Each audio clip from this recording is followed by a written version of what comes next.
This is an English language session, and if anyone just wants to ask a question without writing it down, then feel free to do so. Actually, the first... Is everyone ready? I've got quite a couple of minutes.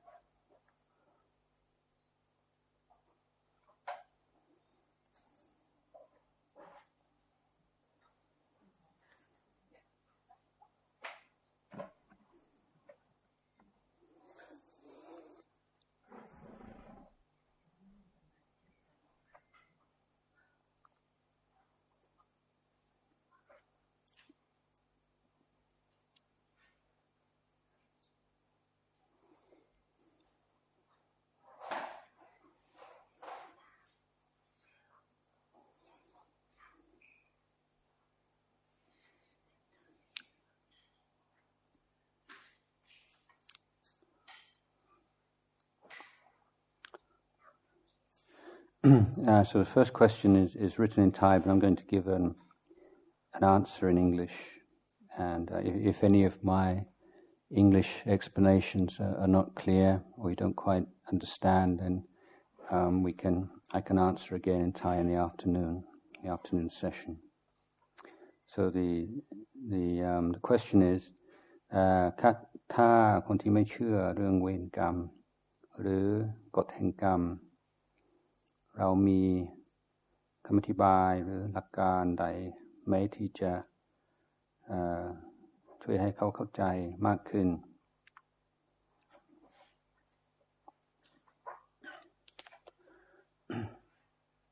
Okay, well, the law of karma is a natural and universal law, and it occurs in many different dimensions, and some of which we can prove for ourselves, others in which we can't very easily or can't at all. So karma from past lives affecting our lives in the present is a topic that of interest to a lot of people, but it's not one that very many people can prove to their own through their own experience, because it depends upon the ability to recall past lives. Now that ability is attained, is realized through meditation practice by some skilled meditators. But even if someone does have that knowledge of past lives and can recognize patterns and things being passed on from one life to another, it's still someone else's experience. It's not your own experience.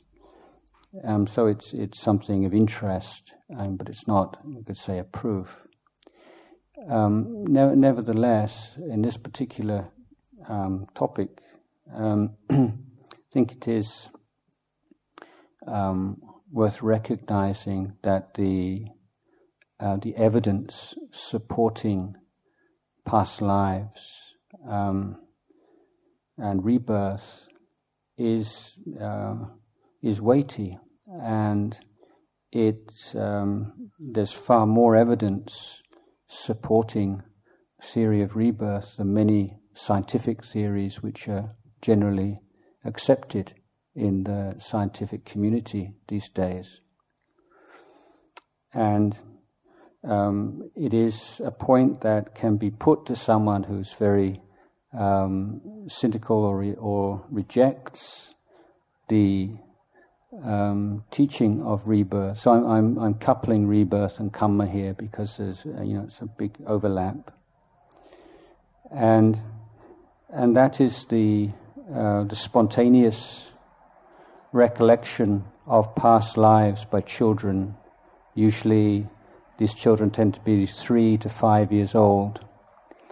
And there have been many case studies, the most thorough series of case studies performed by Professor Ian Stevenson at the University of Virginia, which have been printed in a number of books that you can find from Amazon, I'm sure.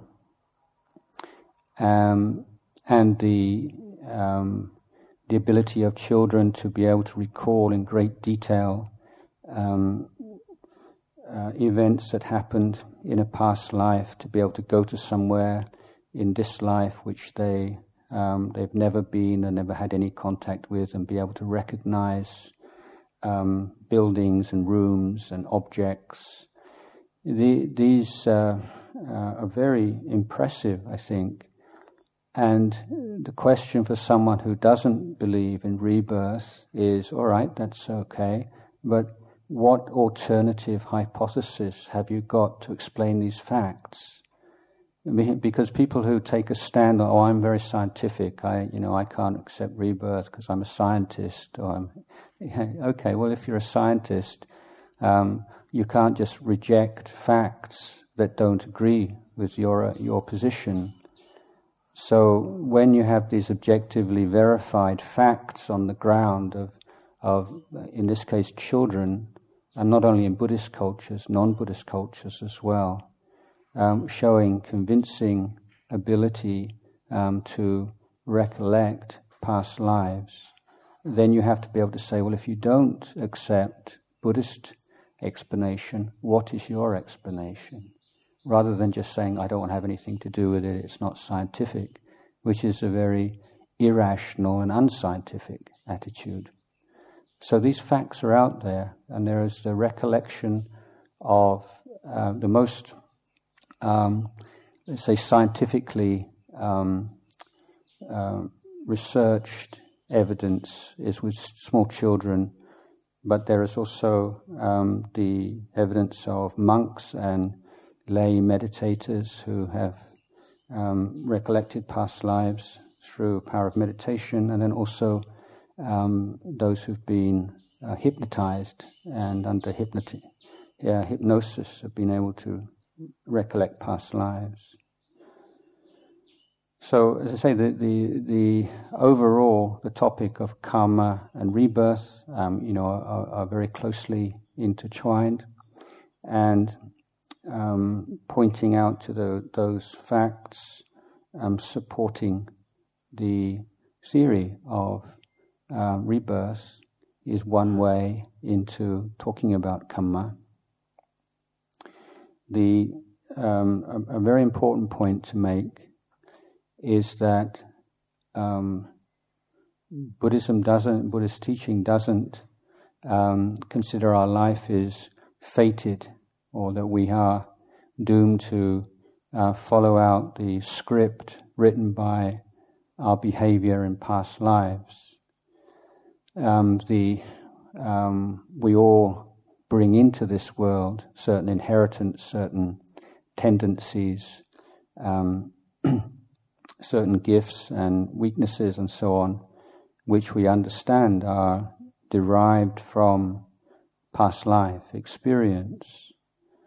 But we are not a prisoner of those. Our life is not determined by them. We can call this old karma, but the question really is, what new karma do you create? That is, how you deal with that. And we can see people living in very unpleasant surroundings with a lot going against them, through effort, through integrity, patient endurance and so on, are able to transcend that environment. Others just become completely dragged down by it. So the number of people who are going to be dragged down by those very unfavorable conditions are always going to be far more than those who are not. But that the potential is there. It's not fate.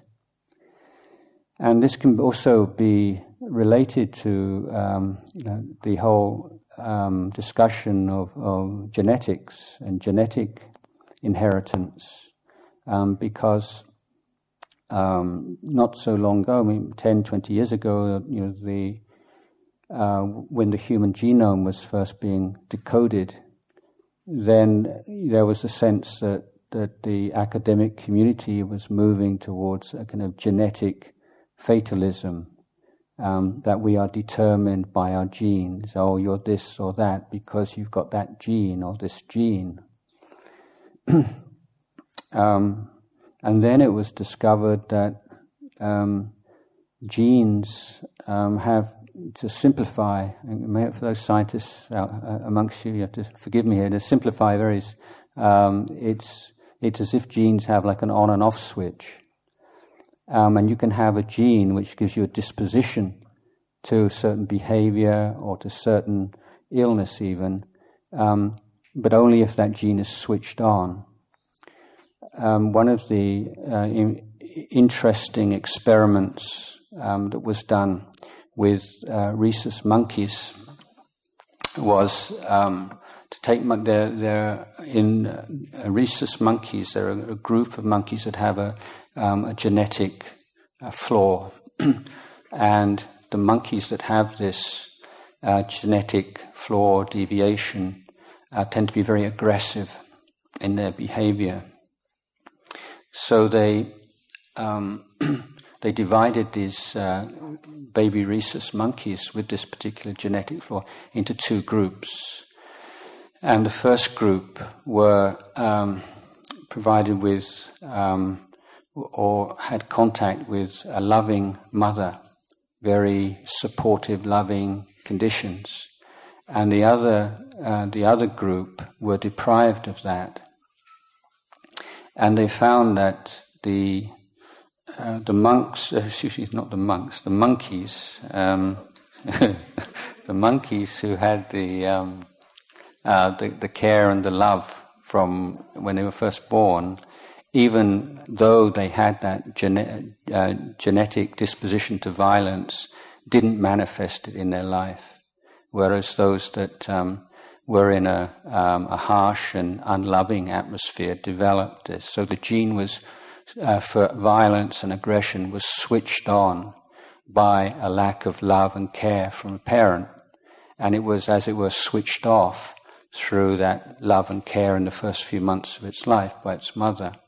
So this is a good example of the way in which a gene does not necessarily lead to a kind of behavior. It's a disposition towards it, but environment, and particularly in early years of life, love of parents is something that can prevent this.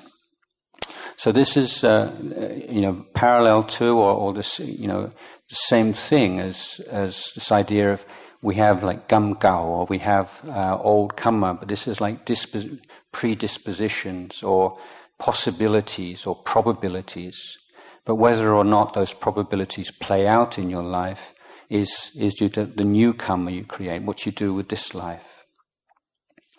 So there's always been a lot of misunderstanding of law of karma. So when we say people don't believe in the law of karma, or they don't, they reject it, often they're rejecting their own ideas of what the law of karma is, rather than what the Buddha taught. And for instance, you have criticism, or if you believe in the law of karma, you just become really passive. You say, oh, everything is karma. Anything goes. But that's not how it works at all, is it? I often point out that the region of Thailand in which there's the strongest devotion to Buddhism, where people have you could say overall, the strongest faith in the law of karma is the northeast, the Isan.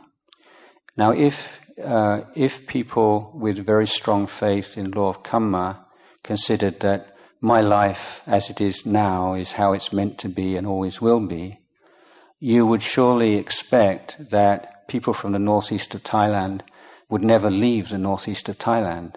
They just stick it out in their poor villages and make do, because that's their karma. in fact, I think there's hardly a country in the world where you can't find people from the northeast of Thailand. Bangkok's full of them, the Middle East is full of them, Europe, everywhere you go.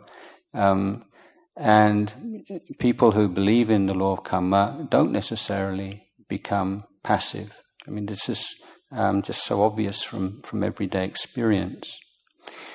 Perhaps to illustrate this point, let's suppose that you're driving along one day and you see a car has crashed into a tree, and you get out of your car and you walk towards the car, the crashed car, and you see the body of someone lying by the side of the road, seriously injured.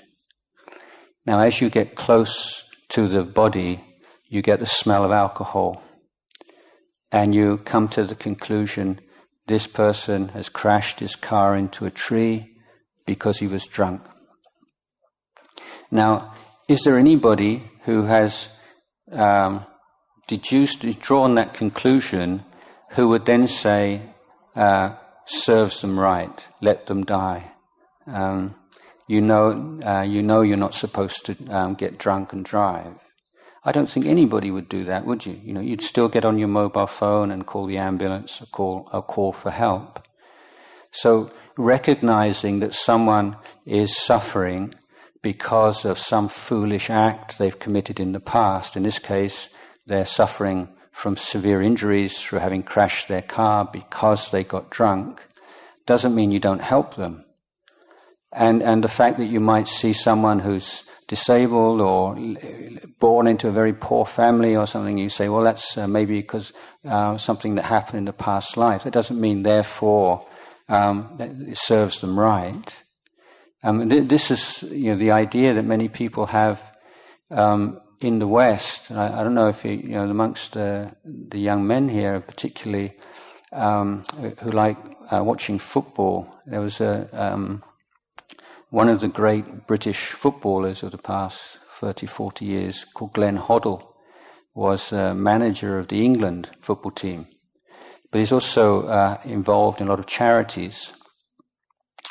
And he was interviewed while he was the British football manager about the charitable work he was doing with Romanian orphans. So this is just after the Iron Curtains opened and they found all these orphans in Romania in terrible conditions.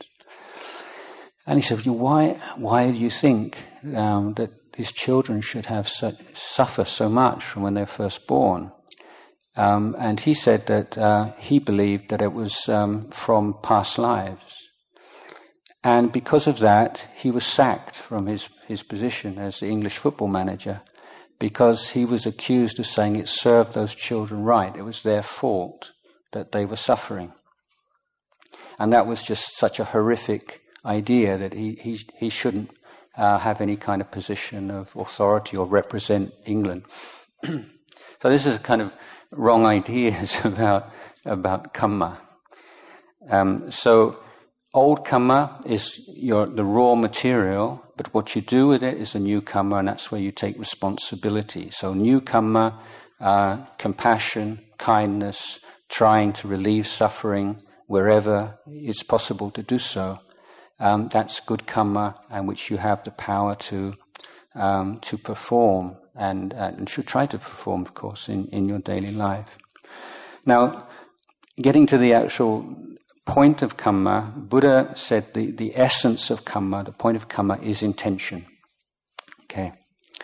So what is karma? Karma is intention. And the Buddha is saying that intention is meaningful. We create our lives through our intentional acts. So in English, generally, when we talk about action, we usually talk about what you do, and occasionally we can talk of speech as action. But thinking, deliberately thinking about something, or fantasizing about something, or dwelling on something, that's also karma, that's also action, because it's volitional, there's intention there. So if you, so let's say you suddenly have this thought of someone you don't like, and just a sense of, I don't like that person. then there's not really any karma there. It's memory. Maybe you just hear his voice or you see her, and then just at that point of impact of seeing or hearing, this thought just pops up in your mind. Oh, I hate that guy. He's so obnoxious or something like that. Now that's just the result of all the karma, because you have various experiences, and you have all these memories in your mind about this person and some prejudices, and the prejudice just pops up. So that's like old karma, okay? But then if you grasp onto that and make a story about it, and yeah, he's so this way, oh dear, and you just add to it some more, then you're creating new karma. You're adding on to something that's already there. So you've got the old karma, it's the thing that just kind of pops up by itself, and then you've got the new karma as what you do with it.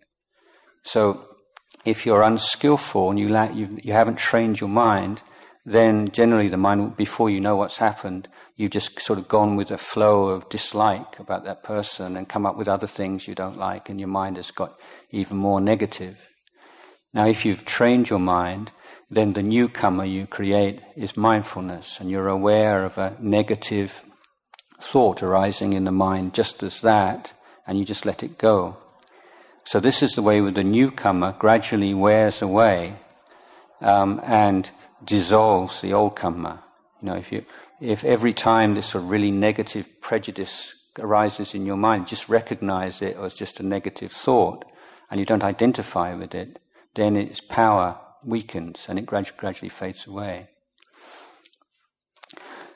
So volitional action, every volitional action has a result. This is what the law of karma is saying. So as I mentioned just now, looking at the law of karma in terms of, on the macro scale over lifetimes, that's something you can learn about and use logic and intelligence to think about. But what we can recognize in daily life is how our volitional actions affect us. So, for instance, if you act in ways that are unkind or unfair, dishonest, then every time you do that, or every time you lose your temper, for instance, every time you act in a greedy fashion, then it's like you're deepening a groove in your mind, a habit. You're strengthening the habit. And this is what law of karma, which you can see and recognize in your daily life, how every time you act upon an impulse, you strengthen it. So every time you lose your temper with somebody, you make it more likely that you'll lose your temper next time someone does something like that. And the more difficult you make it not to lose your temper. So this is how we create our life and the quality of our life by the volitions that we act upon. If you're always looking in a negative way, always looking to find fault with other people, then over a course of time, it just becomes natural to you to be cynical and always to look on the negative side and be really miserable. And it's not something that you're born with. It's something that you've just developed a habit to do because you've lacked that insight and awareness of what's going on in your mind. So, talking about law of karma with someone, who doesn't want to talk about rebirth and it's encouraging someone to look at how our volitions and the volitions we act upon affect our life. What happens when you act? How do you feel afterwards? What are the effects? That's the law of karma. So it's the law of cause and effect on the moral, spiritual, emotional level that we can really observe. So there's so many different examples of this. If you lie, if you get into the habit of lying, why do people lie? Well, lie because they want something, or afraid they're going to lose something, or because or afraid of losing people's respect or wanting someone to like you, trying to portray yourself in a better light than should be, and so on. But what happens if you get into a habit of lying, it takes over after a while. It just becomes the easy way out, and in every situation you say whatever just gets you through in the best possible way. And you become that kind of person.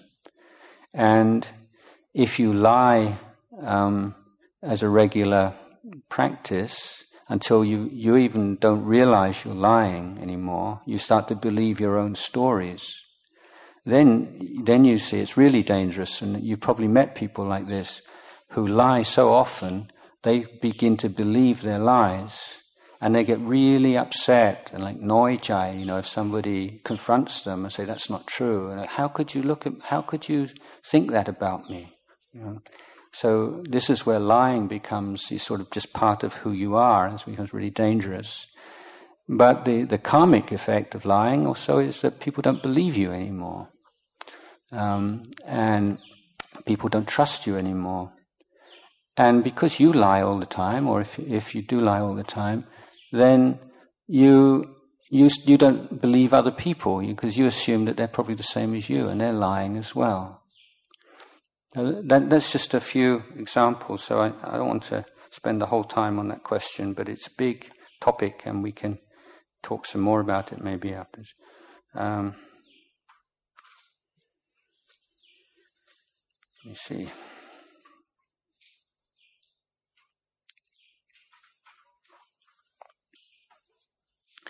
Okay, this is a more kind of abstruse or technical question here.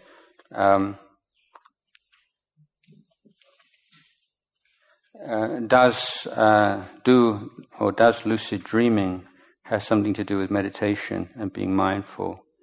So this is not a phrase that many of you will have heard before. It's a phrase come across in the Tibetan Buddhist tradition, lucid dreaming. And that means a practice of trying to be mindful while you're asleep, while you're dreaming. And there are various techniques in the Tibetan tradition. I practiced this at one point, but not using a Tibetan technique. But it's interesting. The practice is you make an intention before you go to sleep. That if you realize you're dreaming while you're asleep, you look at your hand like that. And the idea is to become completely conscious in a dream. It's not something that is recommended or is part of the Theravada tradition. So the question is, does it have something to do with meditation? Yes, it is a practice in Tibetan tradition, developing mindfulness while asleep, while dreaming. But the Theravada practices more on just sleep as little as you need, and the moment you become conscious, wake up and do something useful like meditating.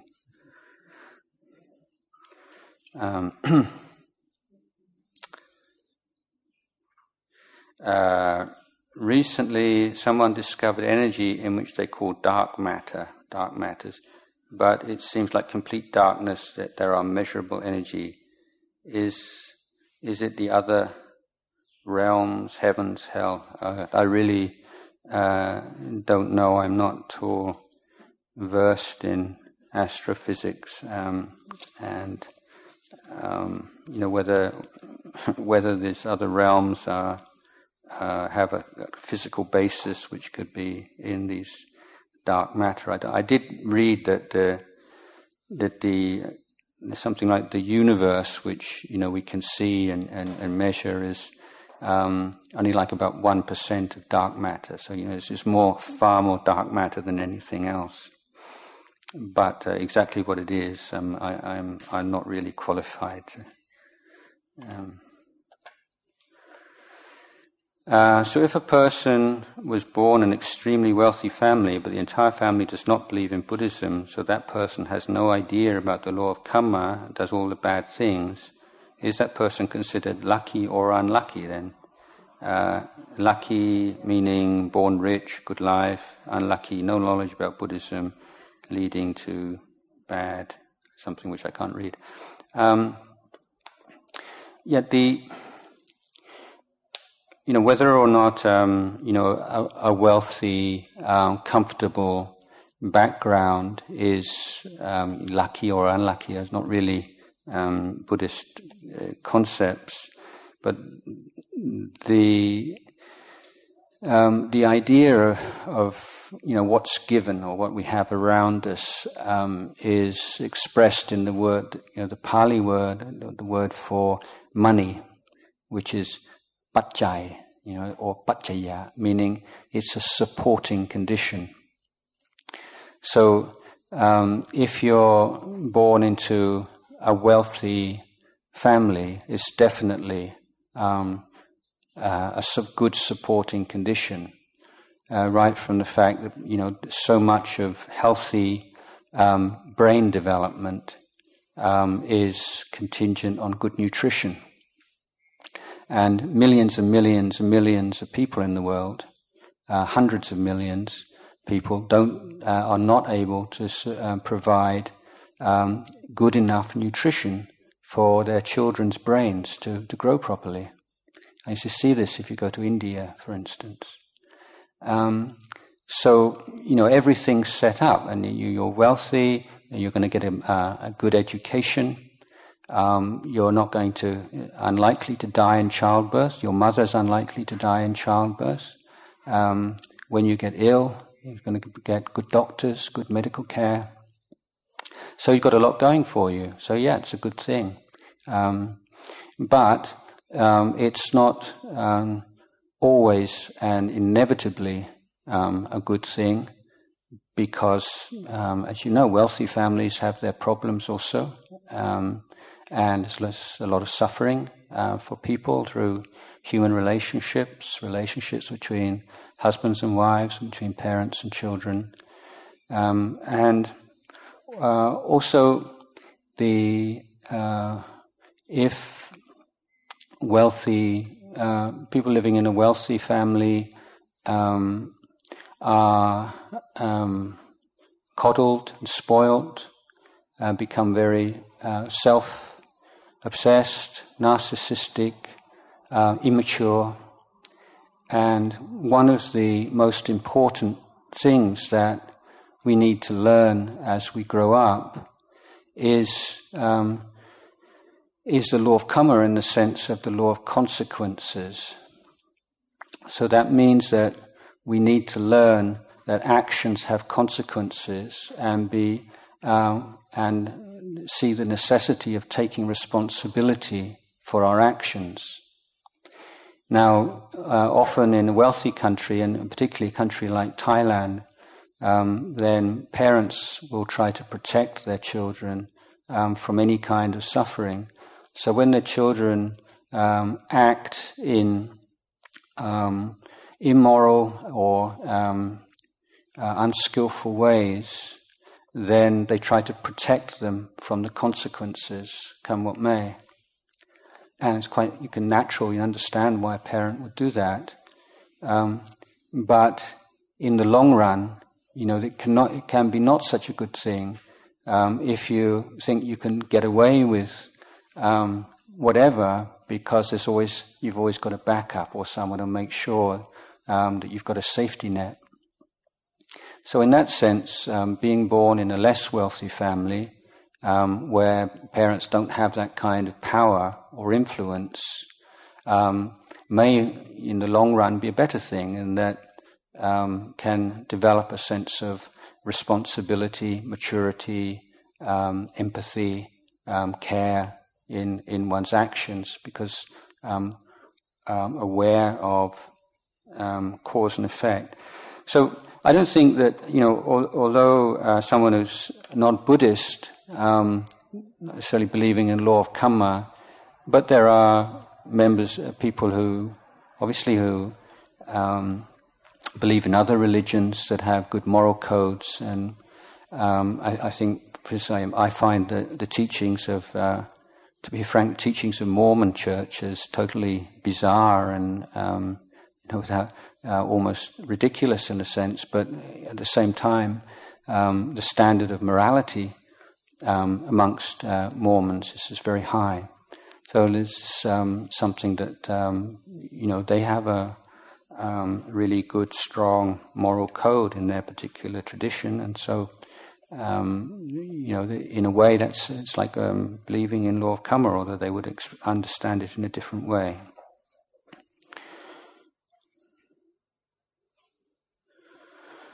But overall, say being born, Buddha said being born is the luckiest thing. Being born as a human being is a very lucky thing, very difficult thing.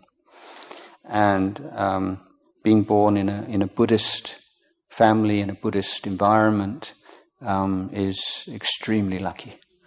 So, if you have a comfortable background and surroundings, and exposure to Buddhism, then that's about, in a Buddhist sense, that's about as good as it gets. From my understanding, you explained to us in the first meditation session that we should pick a spot in our body to remind us of our breath. The only place where I literally feel the air traveling in and out of my body is at the tip of my nose. However, one place where I feel it's most significant and easy to recognize is the compressing and expanding of my diaphragm.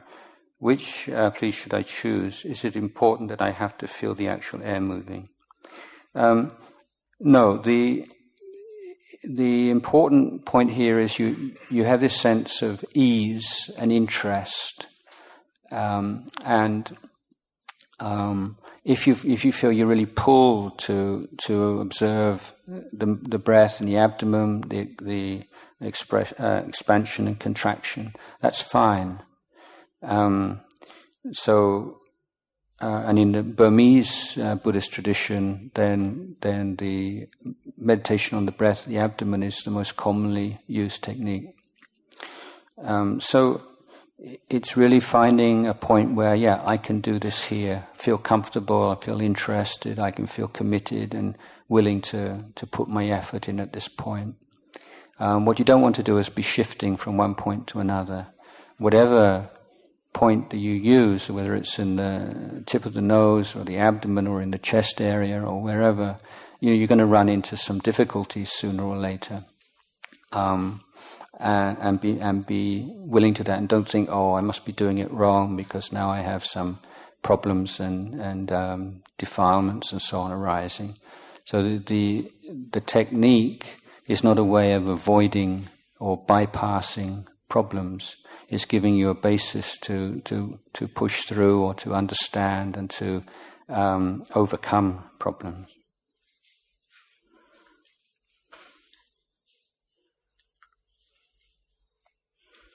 Okay, another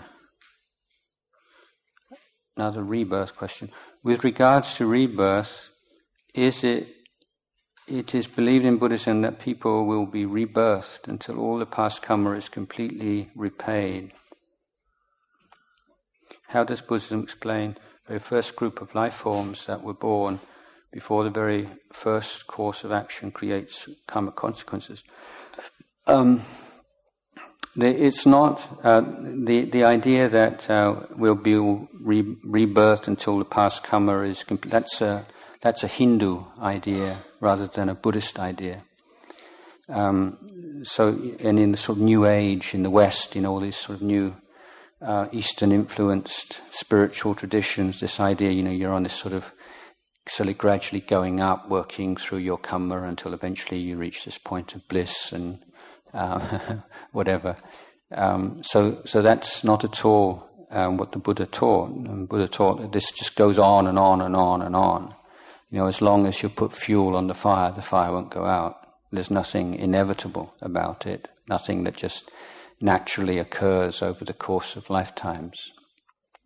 The Buddha also pointed out that we have very limited and childish ideas of time. What is the nature of time? And this is a huge subject in itself. Now, in the West, the concept of time in the West is an arrow. It goes from point A to point B, from the past to the future. Time is an arrow. So if you conceive your idea of time is a straight line, then this question of where does that straight line begin is kind of meaningful question. But that's just one way of thinking about time, and it's not part of time, not part of nature. It's something that we add on to it. It's a concept, human, created in the human brain. So the Buddha said that there is no conceivable beginning to this, and the Buddha could remember the past for unimaginable time. So, like for eons and eons, not just for like a few hundred years.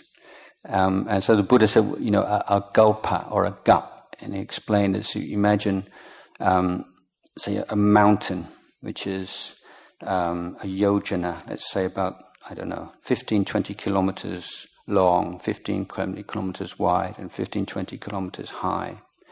And he said, once every 100 years, a bird flies by with a feather in its mouth, and it just brushes against this metal mountain. So how long would it take for that once every 100-year feather to wear away a mountain which is that huge? And he said that's one kalpa, nungap. And so the Buddha had a memory of many kalpas, not just one. And he said, he hasn't been able to find a beginning to all of this. So in modern scientific theory, we have the Big Bang theory is the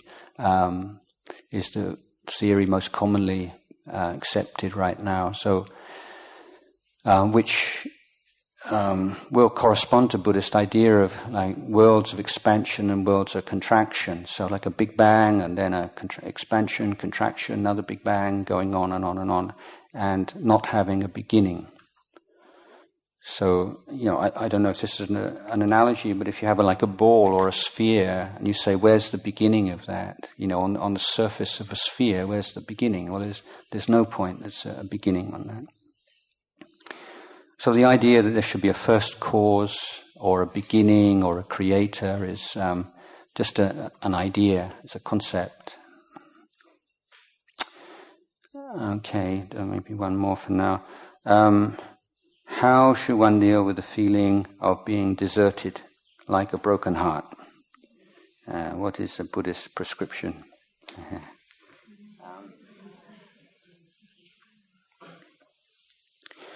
Well,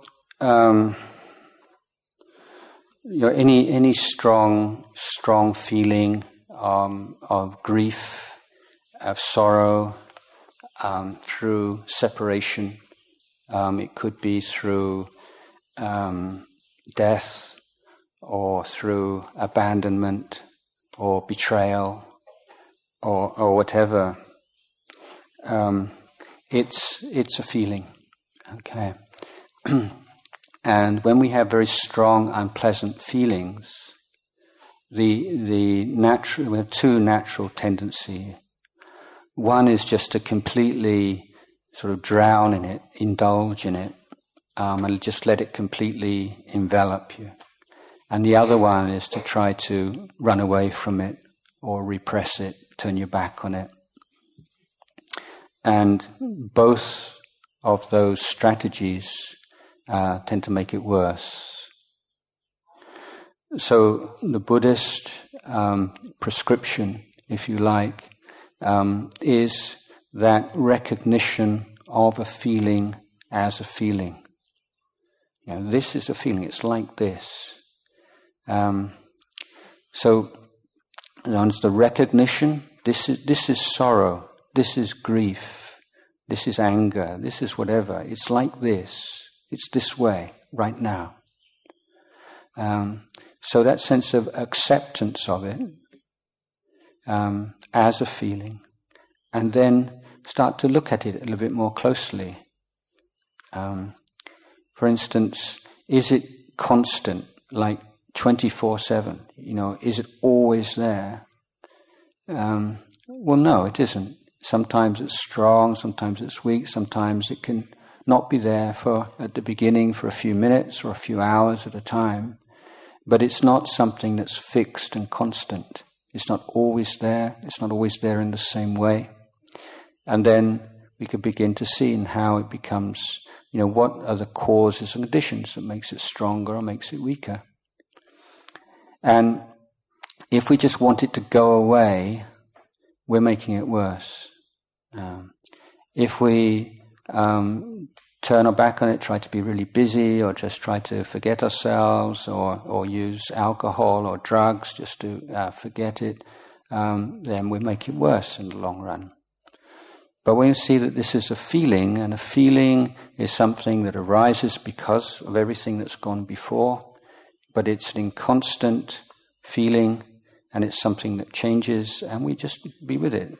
So if the simile I have is, if you've never really looked at your mind and how your mind works, when there's some real disaster in your life, something really unpleasant happens, you can feel like you're just this little boat, and there's a big storm, and there's huge waves coming in, and every big wave you think it's going to completely capsize your boat, and you just feel this sense of this is going to go on forever. But when you're with the feeling and just observing, watching, how does it manifest in your body? Which parts of your body does it feel? Where do you feel it? What's that feeling like? Just imagine that you were, an alien from another planet, and you were observing this. What is this? What's going on? And then eventually, it's not that you don't have these kind of feelings, but it's more you feel like you are the ocean. Rather than you're the little boat on the stormy ocean, like you're the stormy ocean, and that particular emotion is like a little boat. So you've got all this sort of surface commotion and wind and so on, but underneath that, there's this sense of calm. So it's a change of perspective, and you realize, it's not pleasant, it's horrible, but it's just this. It's just this. And the awareness of an emotion is not the emotion. So you know you're feeling terrible, but that knowing is not terrible. The knowing is the same as a knowing of today's a nice day, or this food tastes good or tastes bad. That's neutral knowing. So there's two things, there's the emotion and there's the knowing of it. And already you can see, that feeling is not everything, because the knowing of it is completely unaffected by it.